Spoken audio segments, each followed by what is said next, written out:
Et je vous souhaite à tous la cordiale bienvenue dans la maison de Dieu. Soyez à l'aise, c'est notre maison à tous, c'est la maison de notre Dieu. Soyons contents parce que Dieu a fait à chacun de nous des merveilles. C'est pour cela que nous sommes ici aujourd'hui pour le remercier et nous réjouir avec lui. Nous allons maintenant chanter le deuxième cantique, te ressembler.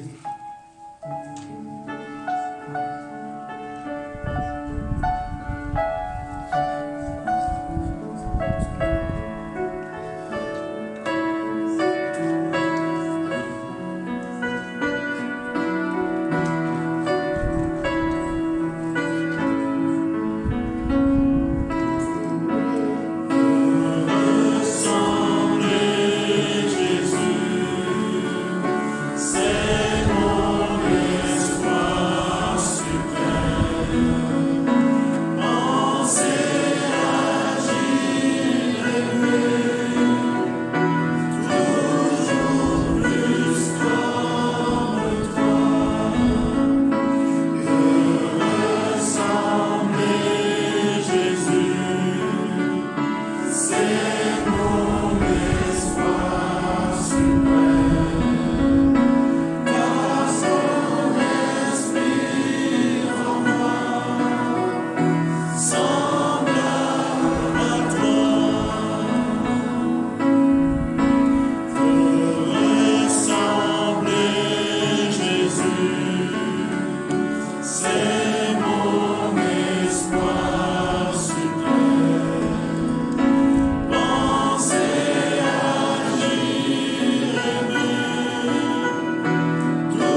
allons maintenant prendre nos Bibles et lire le message de base de la prédication de ce matin dans le livre de Luc au chapitre 18, versets 15 à 17. Luc 18, versets 15 à 17. Nous lisons. On lui amena aussi des petits enfants afin qu'il les touchât. Mais les disciples, voyant cela, reprenaient ceux qui les amenaient. Et Jésus les appela et dit, « Laissez venir à moi les petits enfants, et ne les en empêchez pas, car le royaume de Dieu est pour ceux qui leur ressemblent.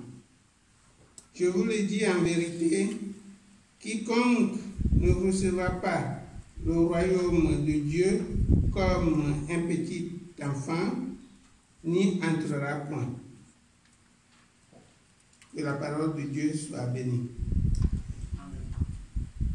Nous avons ce matin notre frère Michel Raz qui va nous parler de la part de Dieu. Écoutons-le.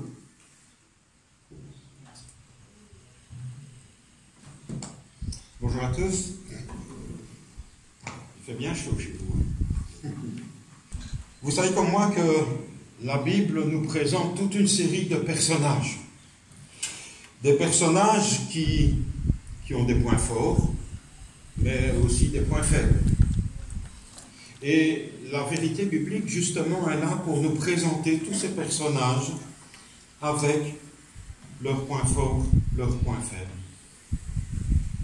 On y retrouve les célèbres personnages.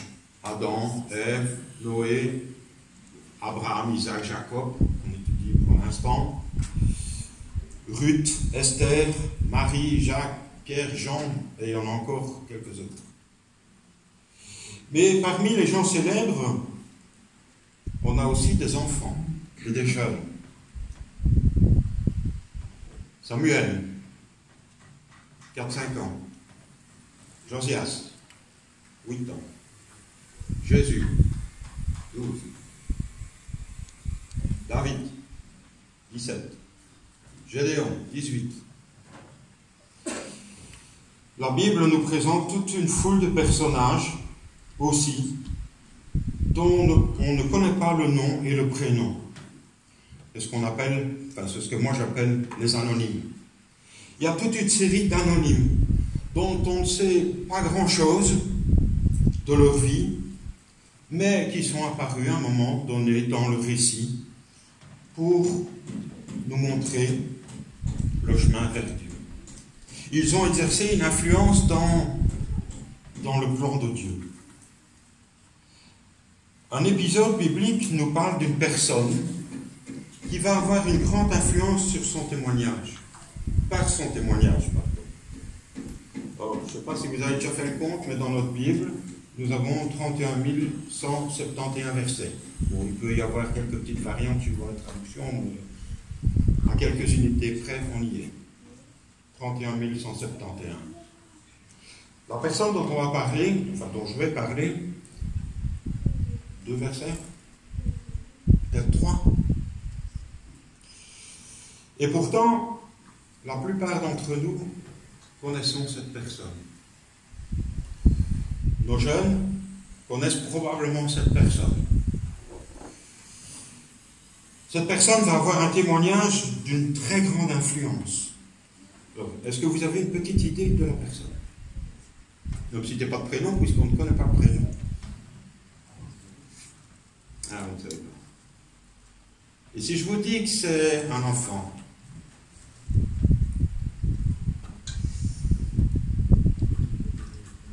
Pas d'idée? En fait, cette prédication, je l'ai créée pour une investiture JA à Namur, fin d'année dernière. Et je me suis dit que c'était un peu dommage de créer une prédication pour une fois. Donc je l'ai un petit peu transformée pour pouvoir la partager avec vous sur une histoire que personnellement j'aime énormément. Vous avez déjà entendu parler de Naaman, petite fille. Qui la connaît? Il y en a quand même quelques-uns, hein? On se retrouve 800 ans avant Jésus-Christ. Le peuple d'Israël n'est pas toujours fidèle et parfois Dieu doit laisser subir les conséquences du choix du peuple d'Israël. Et il y a un conflit entre la Syrie, le pays Syrie, la Syrie, pas la Syrie de Daniel, c'est un peu compliqué, ça aurait été plus simple avec le Liban, donc voilà. En Syrie, ils sont en guerre avec Israël. Et le pays de Syrie a obtenu la victoire. Et c'est là qu'arrive notre récit. Dans le deuxième livre des rois, au chapitre 5. Juste une toute petite parenthèse aussi, c'est que souvent dans la Bible, on lit des récits, comme ça, en quelques minutes, on en lit tout un récit. Ne perdez jamais l'idée que parfois ce récit peut en réalité se dérouler sur plusieurs années. Nous, on a un petit condensé. Ne perdez pas ça de vue, on va le voir ici dans ce récit. Nous pouvons lire au verset 1, Naaman, le chef de l'armée du roi de Syrie, jouissait de la faveur et de l'estime de son Seigneur, car c'était par lui que l'Éternel avait donné la victoire aux Syriens. Toutefois, cet homme fort et vaillant était lépreux. Naaman, c'est le général en chef du pays de Syrie. Et il revient de sa campagne de guerre contre Israël. Il est victorieux. La Bible nous dit que c'est un homme courageux, c'est un homme fort, c'est un homme vaillant, c'est un héros dans son pays. Malheureusement, il est atteint d'une maladie incurable. On ne guérit pas de la lèpre à l'époque. Ça n'est jamais arrivé. Ne perdez pas ça à l'idée. Ça n'est jamais arrivé à l'époque. Et donc, à terme, cet homme vaillant, il est condamné.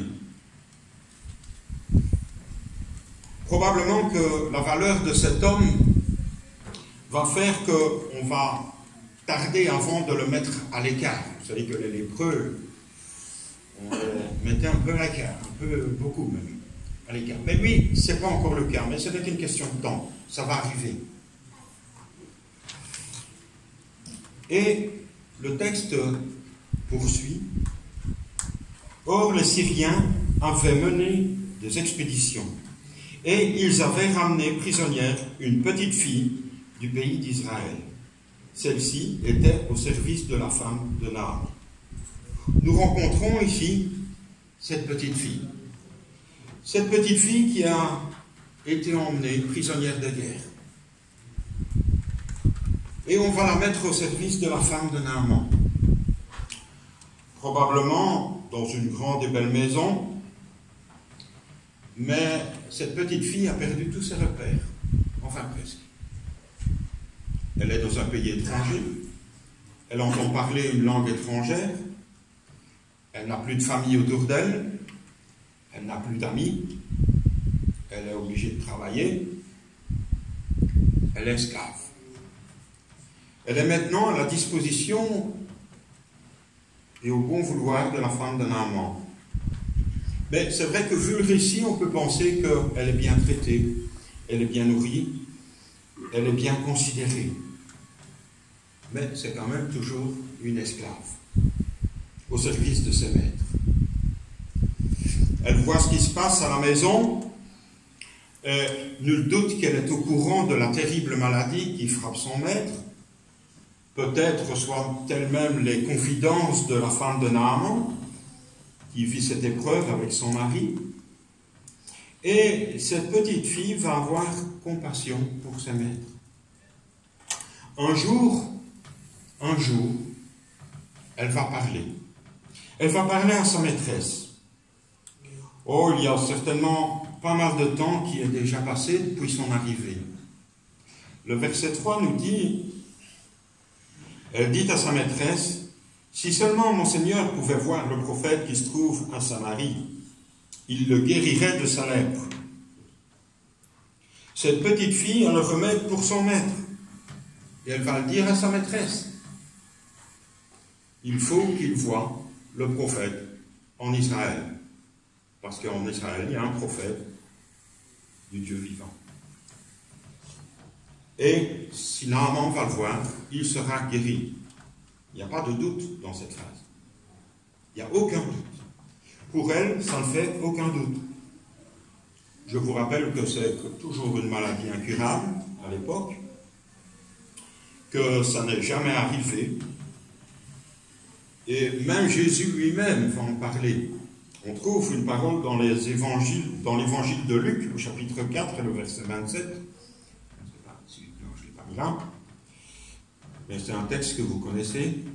Il y a aussi de nombreux lépreux en Israël à l'époque du prophète Élisée, et cependant, aucun d'eux n'a été purifié, mais seulement Naaman le Syrien. Aucun d'eux n'a été purifié, sauf Naaman. Cette petite fille a le remède pour son maître. Oui, il doit aller voir le prophète. Pour elle, ça ne fait aucun doute. S'il va voir le prophète, il sera guéri. Elle sait que Dieu est avec le prophète. J'ai dit tantôt qu'elle a perdu tous ses repères, enfin presque. Il y en a un qu'elle n'a pas perdu. C'est Dieu.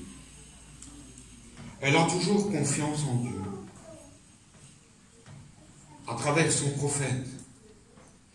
Elle a la foi qui déplace les montagnes. L'information ou cette parole de foi va être répétée à Naaman. Alors, c'est vrai que Naaman était certainement prêt à faire beaucoup de choses pour être guéri, mais de là à se déplacer, à bouger sur base de la foi d'un enfant, il y a un pas. Mais Naaman a confiance en elle. Ça fait un moment qu'elle vit avec eux. Et cette petite fille, ce n'est pas une petite peste. Elle a rendu un bon témoignage. Elle rend tellement un bon témoignage que Naaman croit en ses paroles. Comme la femme de Naaman également. Son comportement à cette petite fille appelle la confiance. Ce qui en dit long sur son témoignage. Et le verset 4 nous dit, Naaman alla dire à son Seigneur, la jeune fille du pays d'Israël a parlé de telle et telle manière. Sur base de cette profession de foi de cette petite fille, Naaman va aller trouver son roi. Il va lui rapporter les paroles de sa servante. Remarquez aussi dans le texte qu'au début on parle de petite fille, maintenant on parle d'une jeune fille. Quand je vous disais qu'il y avait du temps qui était passé. Certaines traductions traduisent petite jeune fille. À mon avis, ils ne savaient pas quoi traduire, donc ils ont mis petite jeune fille. Alors, Naaman présente comme ça au roi, peut-être parce qu'il y avait beaucoup de temps passé, peut-être par peur de montrer qu'il se laisse guider par un enfant, peut-être parce qu'il est impressionné par la confiance en Dieu qu'a cette petite fille, ou cette petite jeune fille.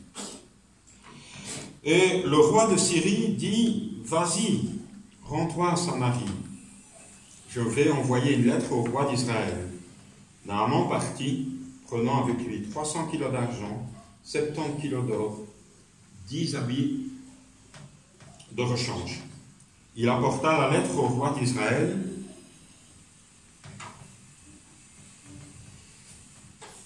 Celle-ci disait: maintenant que cette lettre t'est parvenue, tu sais que je t'envoie Naaman, mon serviteur, afin que tu le guérisses de sa lèpre.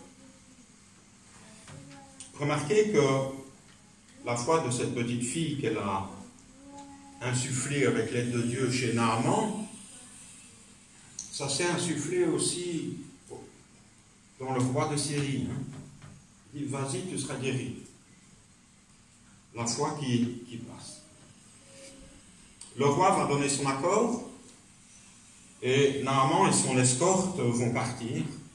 300 kilos d'argent, 70 kilos d'or, 10 habits de rechange. Alors, ce n'est pas des slips et des chaussettes, c'est des habits précieux. Certaines traductions parlent d'ailleurs d'habits de fête. Naaman part avec toute une escorte, parce qu'on ne se promenait pas avec tout ça sans escorte. Il prend avec lui tout ce qu'il pense nécessaire pour convaincre le prophète. Et le convoi part en Israël. Naaman ne sait pas où est le prophète. Et à l'époque, quand on ne sait pas où est le prophète, où est-ce qu'on va? Chez le roi local. Rappelez-vous l'histoire des mages. Et donc ici, Naaman, il fait la même chose. Le texte nous dit: après avoir lu la lettre, le roi d'Israël déchira ses vêtements et dit: suis-je Dieu pour faire mourir et pour faire vivre? En effet, il s'adresse à moi afin que je guérisse un homme de sa lèpre. Sachez-le donc et comprenez-le. Il cherche une occasion de dispute avec moi. Lorsque Élisée, l'homme de Dieu, apprit que le roi d'Israël avait déchiré ses vêtements, il fit dire au roi: pourquoi as-tu déchiré tes habits? Fais-le venir vers moi, et il saura qu'il y a un prophète en Israël. Alors le roi d'Israël, lui, n'a rien compris. Il est dans son pays, à sa cour, mais il a complètement perdu la foi. Il a même oublié que Dieu est là. Il a oublié aussi qu'il y a encore un prophète, au moins, dans le pays. Et il prend simplement cette demande de Naaman comme une attaque personnelle. Quel contraste avec cette petite fille qui est à l'étranger et qui a foi en Dieu, et le roi d'Israël qui est chez lui, qui a complètement oublié Dieu. Vous connaissez la suite de l'histoire. Élisée, le prophète, va rencontrer Naaman, et en final, Naaman sera guéri. C'est surtout l'aspect de cette petite fille qui m'intéresse ce matin. Jésus va exprimer sa conception de la foi. Vous connaissez ce texte qui se trouve dans l'évangile de Marc, au chapitre 11, le verset 23. Je vous le dis en vérité, si quelqu'un dit à cette montagne, retire-toi de là et jette-toi dans la mer, et s'il ne doute pas dans son cœur, mais croit que ce qu'il dit arrive, il le verra s'accomplir. Cette parole de Jésus est pour moi illustrée par ce récit de Naaman. Dans ce récit de Naaman, on a le grand Naaman, le héros national en Syrie. Dans ce récit, on a fait un tout petit peu connaissance, mais la suite du récit va nous montrer Élisée, le grand Élisée, le successeur d'Élie, un des plus grands prophètes en Israël. Et puis entre ces deux montagnes, il y a une petite fille. On ne connaît pas son prénom. Quand j'arriverai là-haut, moi, c'est la première question que je poserai. Quel est son prénom? Et c'est vrai. Mais voilà.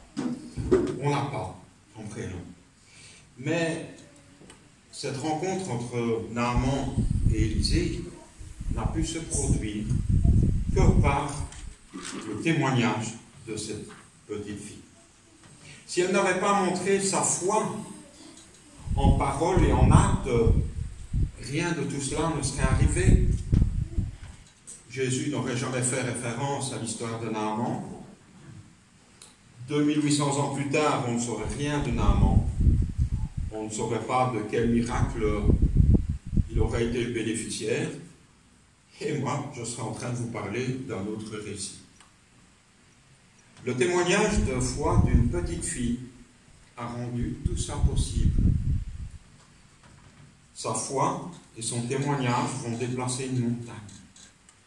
Le témoignage d'une petite jeune fille a conduit un général syrien vers la guérison. Et vous savez qu'à l'époque de l'Ancien Testament, quand il y avait des guerres, des conflits, c'était souvent le Dieu des uns contre le Dieu des autres. L'histoire de Naaman nous montre qu'en Israël, il y a le Dieu vivant qui est là et qui veille. Jésus va appeler à revenir à la foi des enfants. Parce que, dit-il, le royaume des cieux est pour eux aussi. Jésus appela les enfants et dit, laissez les petits enfants venir à moi et ne les en empêchez pas, car le royaume de Dieu est pour ceux qui le ressentent. Oui, les disciples, vous connaissez le contexte, les disciples sont là autour de Jésus, puis on amène des enfants, puis on dit, non, allez, le maître est là, il parle, il enseigne, pas le déranger. Et Jésus il arrête tout, et il dit, laissez venir en moi les petits enfants. Parce qu'il faut bien reconnaître que nous, les adultes, on est parfois compliqués. C'est vrai qu'après tout, pourquoi faire simple quand on peut faire compliqué? Souvent, on utilise notre patois de Canaan avec nos mots compliqués. Souvent, on aime couper les cheveux en quatre. Il y a même des spécialistes qui coupent les cheveux en quatre dans le sens de la longueur. Oui, mais est-ce que parfois on ne passe pas à côté de l'essentiel? L'amour, le pardon, on en parlait ce matin, le témoignage, c'est la base. Dans nos églises, et dans votre église aussi, il y a les JA, Jeunesse Adventiste. Et chez les JA, il y a une tradition. C'est qu'à un certain moment, on va passer ce qu'on appelle une promesse. Une promesse, c'est un engagement. C'est un engagement à être un disciple de Jésus et à faire comme un disciple de Jésus. Un engagement solennel devant des témoins. Et chaque âge, vous le savez, utilise des mots différents, adaptés à leur âge. Et cet engagement va être symbolisé par... Qu'est-ce qu'on reçoit à la promesse? Un badge, un écusson. Et oui. Bon, chez les adultes, on a le baptême qui est aussi un engagement. Alors, on ne reçoit pas d'écusson. Moi, il n'y a pas d'écusson, on reçoit un diplôme. Ouais. Mais l'essentiel de ces promesses, quel que soit l'âge, sera dit dans un engagement qui est multifacette. C'est un engagement qui touche tous les aspects de notre vie. Alors, est-ce que vous vous rappelez encore ce qu'il y a dans cet engagement?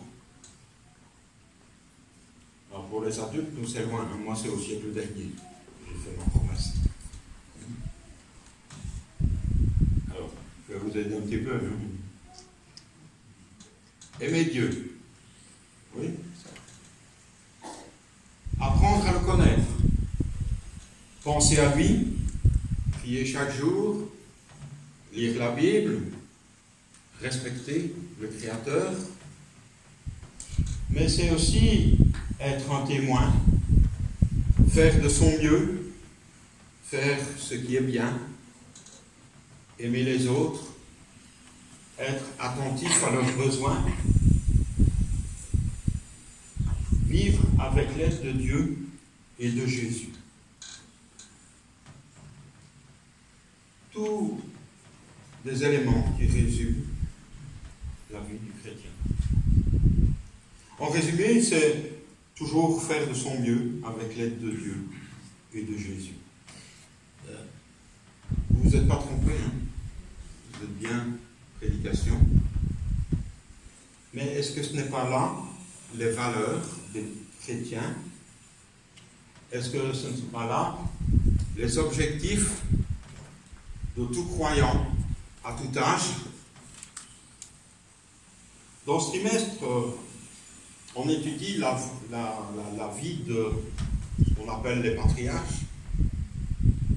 Et dans ces personnages de la Genèse, il y en a un qui illustre extrêmement bien ça. C'est l'histoire de Joseph. Joseph, après qu'il soit vendu, parce qu'avant, il y a des petits bémols. Mais après qu'il est vendu, qu'est-ce qu'on remarque? Enfin, moi, ce qui m'a le plus frappé chez Joseph, c'est qu'il fait toujours de son mieux avec l'aide de Dieu. Quand il est esclave, quand il est intendant, quand il est prisonnier, quand il est premier ministre, il fait toujours de son mieux avec l'aide de Dieu. Et remarquez que dans le texte, souvent, on le dit, Dieu était avec Joseph. Dieu était avec Joseph. La foi, ce n'est pas une question d'âge. À tout âge, on peut être un témoin pour Dieu. Je pense que quel que soit notre âge, nous pouvons adhérer à ces différents points. Parce que c'est assez simple dit comme ça. Mais dans la mise en pratique, est-ce que je prie tous les jours? Est-ce que je lis ma Bible? Je ne vous demande pas de lever la main. Est-ce que je lis ma Bible tous les jours? Est-ce que je peux me poser la question pour tous ces points? Oui, c'est assez simple à dire. Mais le mettre en pratique, c'est tout un programme. La Bible nous parle de témoins de tout âge. La Bible nous parle de leur foi mise en action. Remercions le Seigneur pour le témoignage de cette petite jeune fille. Et comme je ne connais pas encore son prénom, je vais lui en donner un nom matériel, en quelque sorte. Espérance. Je la vois bien appeler Espérance. Je n'allais pas dire partout que j'ai dit qu'elle s'appelait Espérance. C'est un nom que je lui donne comme ça en attendant de connaître le nom réel. Que le Seigneur vous bénisse tous, enfants, jeunes, adultes, adolescents, tous les âges. Que le Seigneur vous accompagne tous les jours dans cet idéal de vie du croyant qui fait toujours de son mieux avec l'aide de Dieu et de Jésus. Amen. Amen.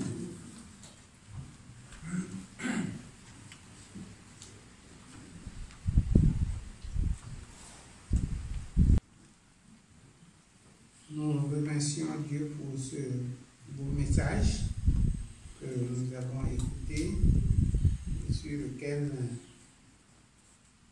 nous devons méditer toujours. Nous chantons maintenant le cantique 381, la voix de Christ.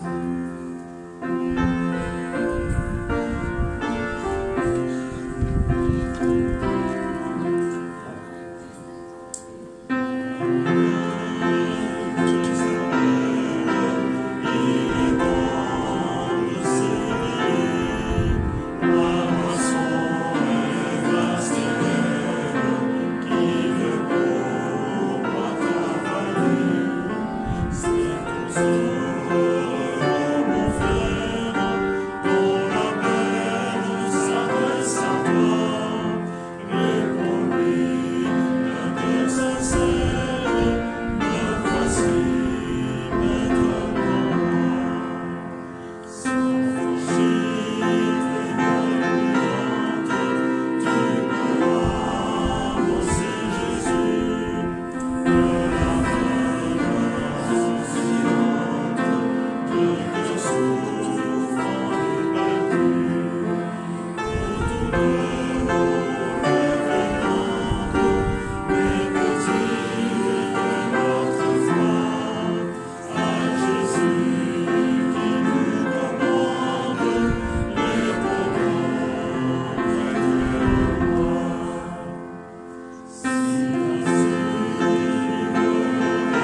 Père Céleste, nous voulons exprimer notre joie, notre reconnaissance de ce que nous pouvons nous réunir chaque sabbat matin pour venir plus spécialement à la rencontre de nos frères et sœurs. Père Céleste, comme tu nous l'as rappelé ce matin, tu nous appelles à revenir à la foi comme les enfants. Oui Seigneur, nous avons besoin de cette foi pour nous faire avancer. Nous en avons aussi besoin pour que nous puissions rendre témoignage de toi là où tu nous as placés. Et que nous puissions être des chrétiens qui font toujours de leur mieux avec ton aide. Qu'à chaque instant nous puissions compter sur toi, Seigneur. Et nous savons que nous pouvons te faire confiance. Bénis cette communauté d'évoluer, bénis la jeunesse, bénis tous les membres, toutes les familles qui sont représentées. Sois avec chacun de tes enfants sur la surface de la terre, au nom de Jésus. Amen. Amen.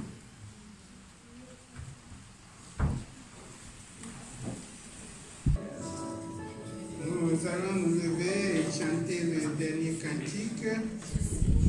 Donnez-lui gloire, 250.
Recevons la bénédiction de Dieu dans 2 Pierre 3, verset 18.